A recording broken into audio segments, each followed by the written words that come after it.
जो सज्जन होते हैं ना, इनकी एक बीमारी होती है ना, इन सज्जनों की बड़ी बीमारी है भाई। पता नहीं इनकी सज्जनता का हम क्या करें, छोटी मक्खी का शहद लगा के चाटें क्या ऐसी सज्जनता को जो किसी काम की ना हो।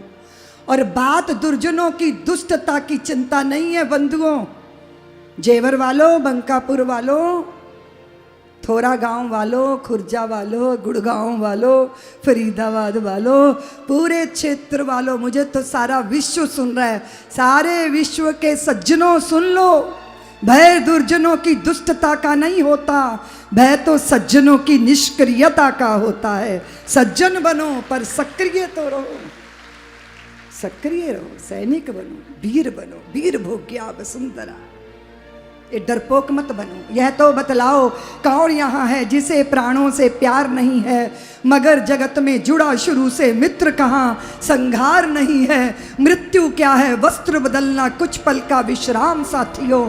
जीवन एक अखंड पर्व है, साधारण त्योहार नहीं है। जीना सबसे बड़ी कला है, लेकिन ये एक अटल सत्य है कि मरने से डरने वाले को जीने का अधिकार नहीं।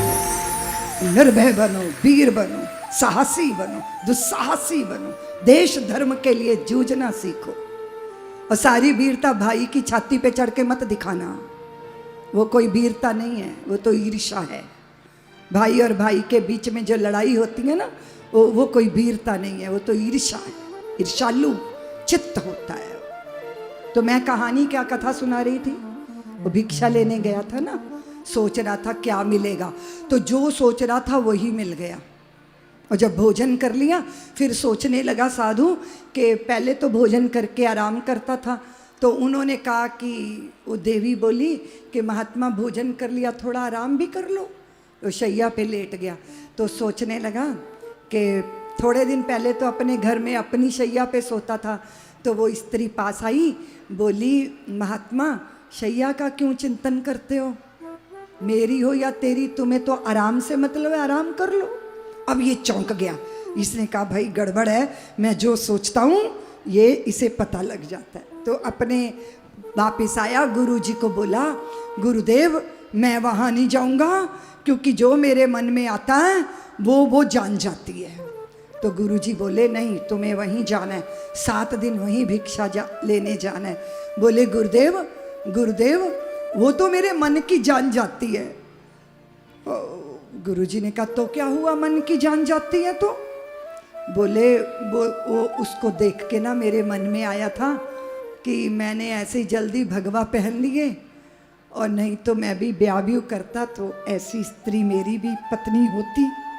अब वो ये भी जान गई होगी, अब मैं कैसे जाऊं वहाँ?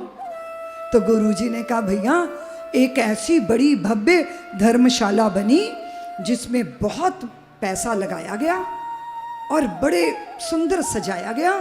बाद में उस धर्मशाला में कुत्ते, बिल्लियां, घोड़े, गधे और स्मैकिए, भिखारी, कूड़ा कचरा हो गया, धर्मशाला की दुर्दशा हो गई।